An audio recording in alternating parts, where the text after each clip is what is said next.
79 years ago, in the early hours of a Saturday morning in Atlanta, Georgia, something happened that nobody who was there ever fully recovered from, and something that the rest of America never entirely forgot.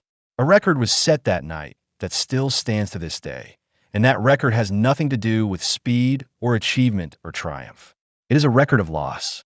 119 people walked into a building and never came back out. The building was called the Winecoff Hotel, and the word printed on its own stationery, the word the man who built it used to describe it to the world, was this: absolutely fireproof. There is a detail about that night that tends to stay with people once they learn it. December 7th, 1946 was the 5th anniversary of the Japanese attack on Pearl Harbor.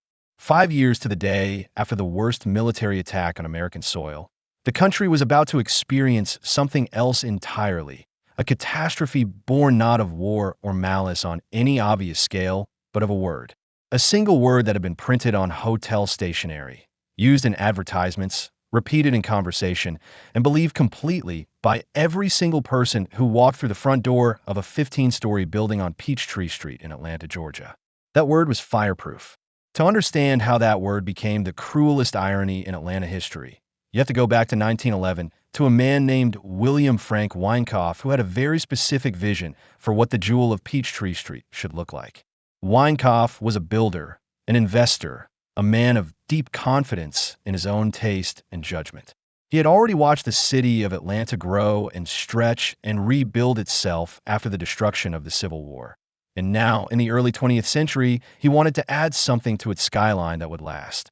He commissioned a 15-story hotel at the corner of Peachtree and Ellis Streets in the heart of downtown, designed by New York architect W.L. Stoddard and built at a cost of over $350,000. When it opened in 1913, the Winecoff Hotel was the tallest building in the entire city of Atlanta. It stood at 176 Peachtree Street, steel-framed, faced in brick and stone, rising above everything around it like a declaration. The lot itself was small, measuring roughly 63 feet by 70 feet, which gave each floor a footprint of about 4,000 square feet. 15 rooms sat on a typical guest floor, arranged in an H-shaped corridor layout with 2 elevators at the center and a single staircase running the full height of the building. That staircase was not enclosed behind fire-resistant doors. It was open. It sat at the core of the hotel like a spine, and in 1911, under the Atlanta building code that governed its construction, a building on a lot smaller than 5,000 square feet was only required to have 1 stairway. The Winecoff met every code. It complied with every regulation. And with its steel frame and concrete floors and brick exterior, it earned the designation that William Winecoff was so proud of: fireproof. He was so proud of it, in fact, that he and his wife Grace moved into the hotel themselves, into an apartment on the 16th floor, the very top of the building. They lived there for decades. By 1946, the word fireproof had become not just a description, but a philosophy. It was a promise embedded in the architecture. Because the steel would not burn, the thinking went there was no need for a sprinkler system. Because the brick would not crumble, there was no need for exterior fire escapes. Because the building itself was fireproof, an automatic fire alarm system was simply unnecessary. The hotel's guests trusted it. The city of Atlanta trusted it. The owners trusted it. And on the night of December 6th, going into the early morning of December 7th, 304 people slept inside that trust. It is worth pausing on the particular texture of that Friday evening, December 6th, 1946, because the people inside the Winecoff Hotel that night were not strangers to each other in the abstract way that hotel guests usually are. They were bound together by the city they had come to visit, by the season in the air, by the specific reasons that had drawn each of them to this corner of Peachtree Street. America was 16 months out of World War II. The economy was humming. Atlanta was alive with the energy of a country that had survived something enormous and was now racing toward the future. Christmas was 3 weeks away, and downtown Atlanta shops were full of light and decoration. And the sidewalks of Peachtree Street were crowded with people who had come in from surrounding towns and counties specifically to do their Christmas shopping in a big city. Directly across the street from the Winecoff Hotel sat the Lowe's Grand Theater, the same theater where, 7 years earlier, the world premiere of Gone with the Wind had drawn crowds of thousands to Peachtree Street. On this particular weekend, it was hosting a different premiere altogether, the premiere of Disney's Song of the South, and people had come to Atlanta for that too, dressed for a night out, filling the restaurants and hotel lobbies of downtown with a particular buzz of a city that felt for a moment like the center of everything. Among the guests checking into the Winecoff that Friday evening were traveling salesmen and businessmen who used the hotel as their regular Atlanta base, couples on weekend trips, workers who stayed downtown during the week rather than making the long commute home at night.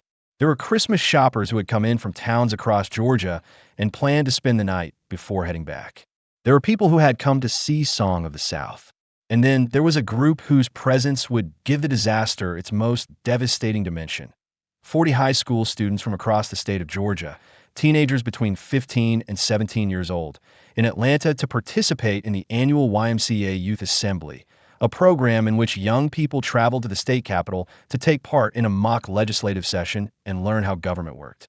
Among them was a boy named Richard Hamill, 9 years old, who had come along with his father Carlos, a mathematics teacher and faculty advisor at Rome Boys High School who was chaperoning 8 of his students on the trip.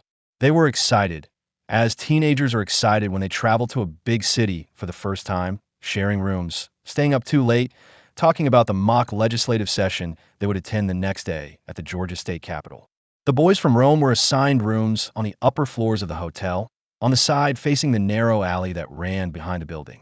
That detail, the specific placement of those rooms, and the louvered privacy shutters covering their windows would later become one of the most painful facts in the entire investigation.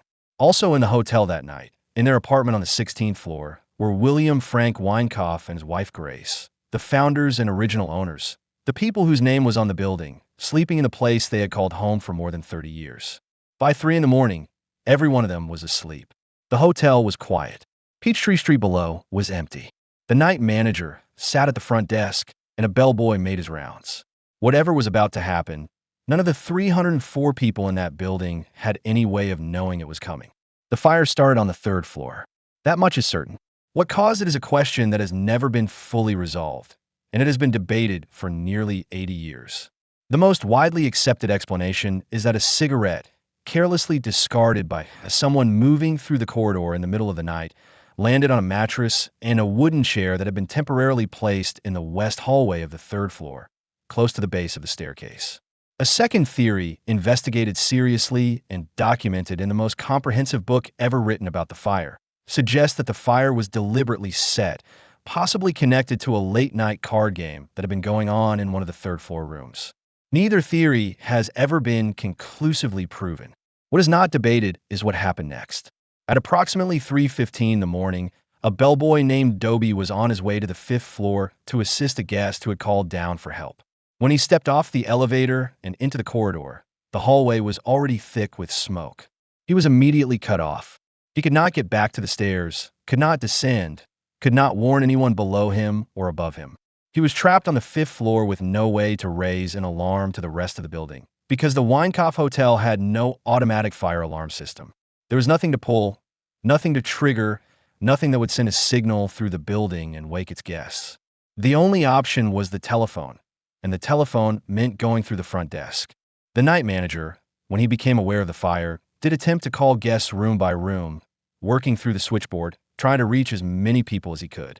But the hotel had 15 floors and roughly 300 guests, and one person at one telephone calling one room at a time while a fire was consuming a corridor was not going to be fast enough.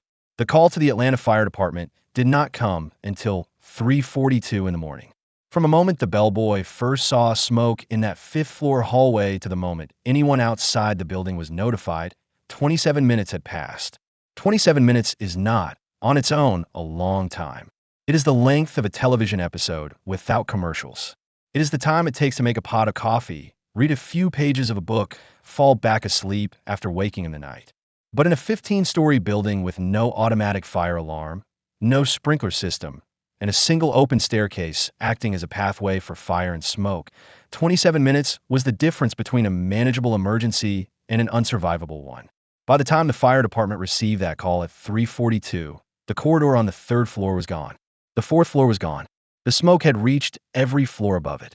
The staircase was already a chimney of heat and toxic gas, and every person above the 3rd floor was sealed in. 27 minutes. In those 27 minutes, the fire did something that the architects and builders of 1911 had not fully accounted for.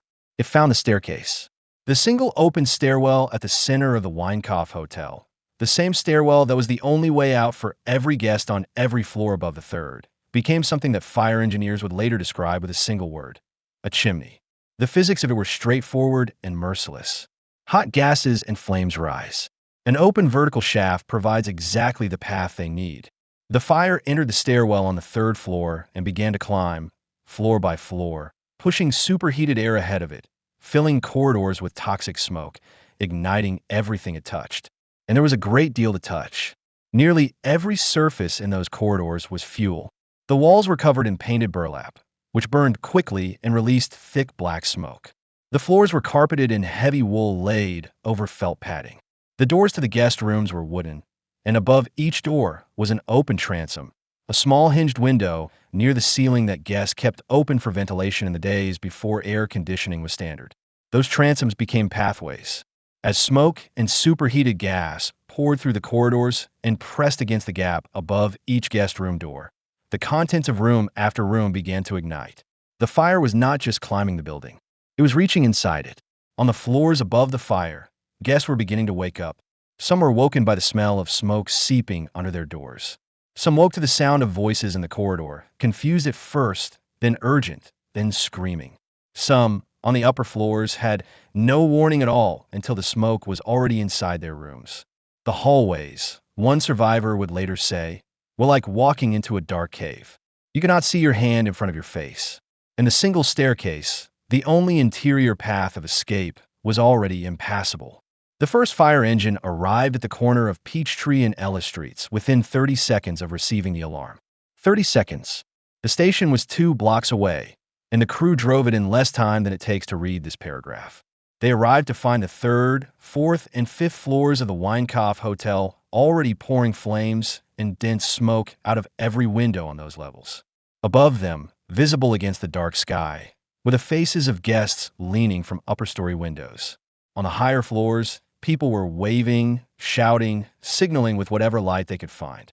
On the 15th floor, 9-year-old Richard Hamill and his father Carlos had opened their window, and Carlos had taken a lamp from the desk and held it out into the night so that someone below would know they were there. The firefighters did everything that could be done with the equipment available to them. They climbed onto the roof of the 6-story Davison-Paxson department store on the opposite side of Ellis Street and extended ladders horizontally across to the hotel's lower floors. They moved their aerial ladders as quickly as possible between windows, pulling people out one at a time, repositioning between rescues, climbing back up, and reaching in again. Bystanders on the street, people who happened to be nearby when the alarms began, were pulled into the effort, assigned to hold the corners of life nets alongside firefighters. The department called in mutual aid from surrounding counties, and by the time the full response was assembled, there were 49 pieces of firefighting equipment on the scene. It was the largest fire response in Atlanta's history, and it was not enough to reach the people on the upper floors. The problem that confronted the Atlanta Fire Department in those first minutes was architectural and absolute. Their longest aerial ladders reached to the 7th or 8th floor. The Winecoff Hotel had 15. 80% of the people who died that night were on floors above the 8th. No ladder in the city of Atlanta could reach them.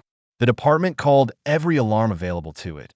A second alarm at 3:44, a third at 3:49, and a general alarm at 4 in the morning that brought every available unit and every off-duty firefighter in the entire metropolitan area.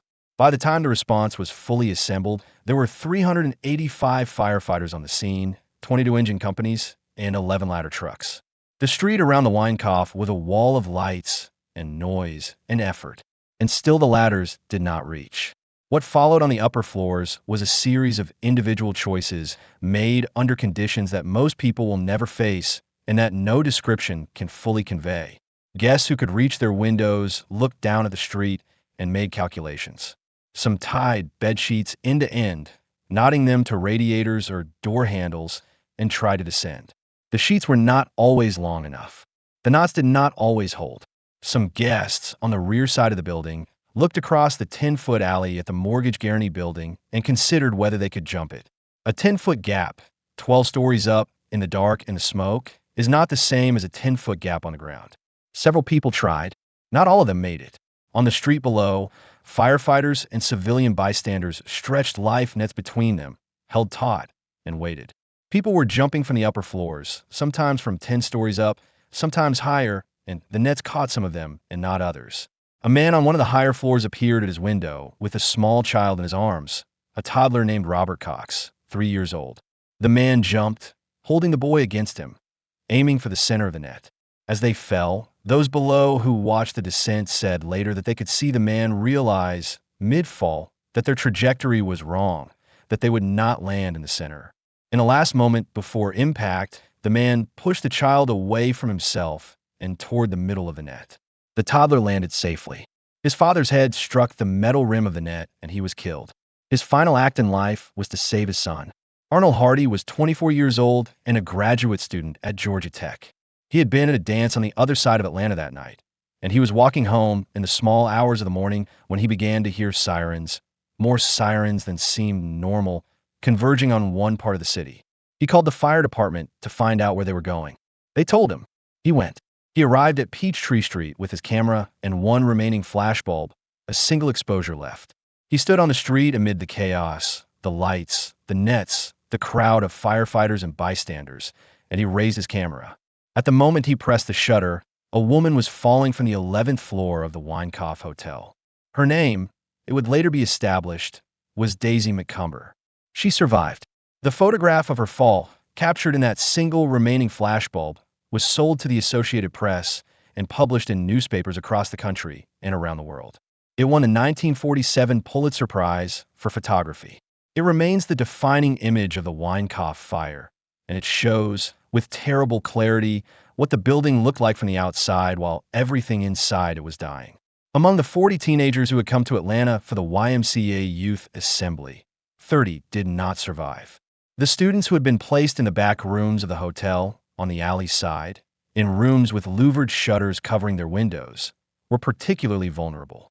The shutters made the windows harder to open quickly in the dark and the smoke, and the alley side offered fewer options for rescue. On every floor above the 5th, the occupants of those shuttered alley-facing rooms were killed. The 4 boys from Rome who were on the 10th floor, room 1030, Charles Keith, Lamar Brown, James Slatton, and Billy Walden, were among the 30 who did not come home. On the 15th floor, Carlos Hamill had made a decision. He had gotten his son Richard and himself into the room of a woman from Mississippi named Jane Wallace, who was preparing to jump from the window. Carlos told her not to jump. Not yet. Not until there was no other choice. They wet towels in the bathroom and pressed them to their faces. Richard shone the lamp from the window. And then, from across the narrow alley, a custodian in the mortgage guarantee building had an idea.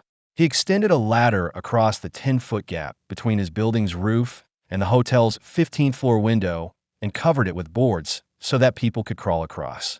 Richard Hamill heard a voice shouting, "Grab the ladder," and he thought the voice was coming from the ground far below, but it was not. It was coming from straight across the alley.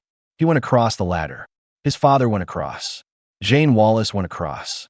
On the entire 15th floor of the Winecoff Hotel, those 3 people were the only survivors. William Frank Winecoff and his wife Grace, the founders of the hotel, the couple who had lived in the penthouse apartment at the top of the building for over 3 years, did not survive. The man who built the fireproof hotel and lived inside his own confidence in it died there, along with his wife, along with 117 other people, on the morning of December 7th, 1946. Dawn came slowly to Peachtree Street. The fire was under control by the time the sun came up, but control is a relative word when applied to something that has already done what the Winecoff fire had done. The building still stood, its steel frame intact, just as it was designed to do, its brick facade largely unbroken. The fire had not destroyed the structure. It had destroyed the people inside it. 119 of them. 65 more were injured. About 120 had been rescued without serious physical harm. Though the meaning of the word unharmed is complicated when you have spent several hours trapped above a fire while people around you died. The investigation began almost immediately.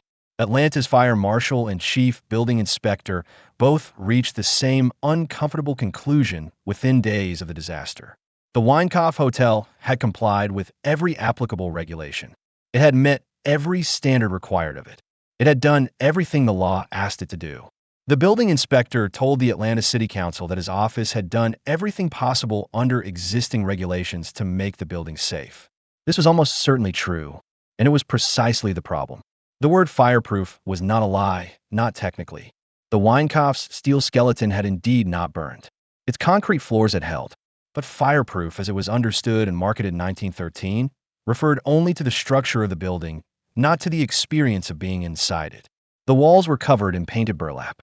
The corridors were lined with wool carpet over felt. The doors were wood. The transoms above every door were open to the corridor air. The furniture was ordinary combustible material. The wallpaper was ordinary combustible material. A building whose bones would not burn had been decorated, furnished, and staffed as though fire were simply not a consideration, because the bones were fireproof, and that was supposed to be enough. It was not enough. And Atlanta was not alone in discovering this in 1946. 6 months before the Winecoff fire, in June of that same year, 61 people had died in a La Salle hotel fire in Chicago. 2 weeks after that, 19 more had died in the Canfield Hotel fire in Dubuque, Iowa. 3 hotels, 1 year, 199 people dead, and a single thread running through all 3 disasters. Buildings that met their legal requirements and killed their guests anyway. The pattern was impossible to ignore, and the national press did not ignore it.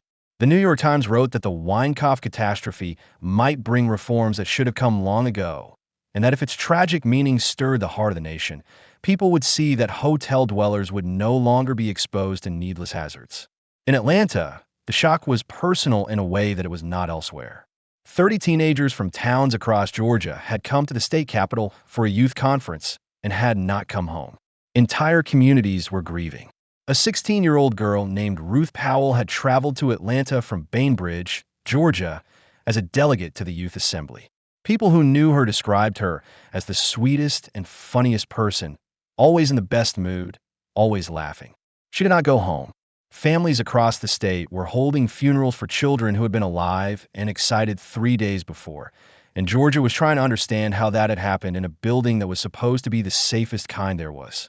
There's a particular kind of grief that comes with a preventable death, a weight that goes beyond the ordinary sorrow of losing someone, because it carries inside it the knowledge that things could have been different. The 119 people who died in the Winecoff Hotel did not die because a fire is an unstoppable force of nature. They died because a building that was full of people had no sprinkler system, no exterior fire escapes, no automatic alarm, and one single open staircase for 15 floors. They died because a word, fireproof, had been allowed to substitute for the actual systems and safeguards that might have saved them. Their deaths were not inevitable.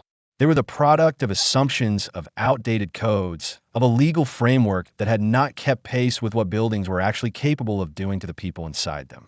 Ruth Powell was 16. Charles Keith, Lamar Brown, James Slatton, and Billy Walden were high school boys from Rome, Georgia, who had saved up their excitement for a trip to the Capitol and would never see it again. Robert Cox was 3 years old, and he grew up without a father because his father spent his last second of life making sure his son would live. William and Grace Winecoff had built something they were proud of and had lived inside it for decades, and it became their grave. Each of these 119 lives was a world, and each of those worlds ended on Peachtree Street before the sun came up on December 7th. Less than a month after the fire, President Harry S. Truman announced that he would convene a national conference on fire prevention. In May of 1947, approximately 2,000 delegates gathered in Washington, representatives from federal, state, and local governments, from the construction industry, from the fire service, from insurance companies and universities, and municipal planning offices. It was the first time the federal government had ever convened a conference specifically dedicated to fire safety in America. Truman told the delegates at the opening session that the great hotel fires of the previous year had shown that the country could not afford to entrust its citizens' lives to unsafe buildings. The conference program called on its attendees to aggressively support a national effort against the growing menace of fire. The changes that followed were concrete, lasting, and directly traceable to what had happened in the Winecoff. The National Fire Protection Association revised its Life Safety Code, NFPA 101, In 1948, to require multiple enclosed stairwells in buildings of this kind, so that no fire could block every means of escape simultaneously. Self-closing, fire-rated doors were mandated for all guest rooms in hotels, doors that would slow the spread of fire and smoke into individual rooms and buy people time to survive. Open transoms above guest room doors, the same transoms that had allowed superheated gases to ignite room after room in the Winecoff, were prohibited entirely. Sprinkler systems became mandatory requirements rather than optional additions. The prohibition on using the word fireproof in hotel marketing was enacted because a word that had led hundreds of thousands of people to believe they were safe in buildings that could kill them had done enough damage. Indiana passed its first statewide fire safety code within months of the Atlanta fire. Georgia passed its own building exits code requiring multiple means of egress in new construction, with regulations taking effect on the first anniversary of the Winecoff disaster. Before 1946, only 3 states in the entire country required firefighters to undergo formal training. The shock of that year's hotel fires and the conversations that followed at Truman's National Conference pushed more states to join that list within 2 years. Cities across the country began amending their local building codes for the first time, requiring sprinklers, fire doors, and fire alarm systems in public buildings that had never had them. A legal principle that had long been resisted, the idea that new safety standards could be retroactively applied to older existing buildings, was debated with new urgency and eventually accepted, because the alternative was leaving millions of people sleeping every night in buildings that had been certified safe by standards that had already proven fatal. The building at 176 Peachtree Street still stands today. Its steel frame, its brick facade, its 15 floors, all of it exactly where William Winecoff built it in 1913. It was renovated in the years after the fire and changed hands several times, eventually falling into vacancy for a long period before undergoing a comprehensive restoration and reopening in 2007 as the Ellis Hotel, a boutique luxury hotel that occupies the same footprint, the same floors, the same corner of Peachtree and Ellis Streets where everything happened. On the south side of the building, there is a historical marker placed there in 1994 by the Georgia Department of Natural Resources. It says that this is the site of the worst hotel fire in American history, that in the early hours of December 7th, 1946, 119 people died here. It says that the building at the time had no fire escapes, no fire doors, and no sprinklers. Thousands of people walk past it every day. Most of them do not stop to read it. The next time you check into a hotel, there's a card on the back of your door showing the floor plan and marking the location of the nearest fire exit. There's a sprinkler head in the ceiling above your bed.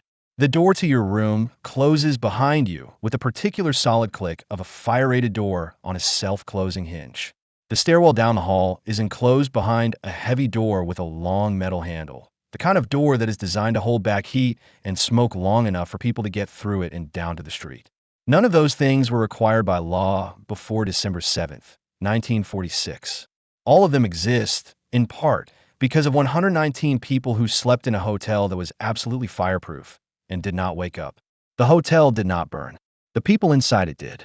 And because of them, because of what they endured and what the country learned from losing them, no one has had to die that way again.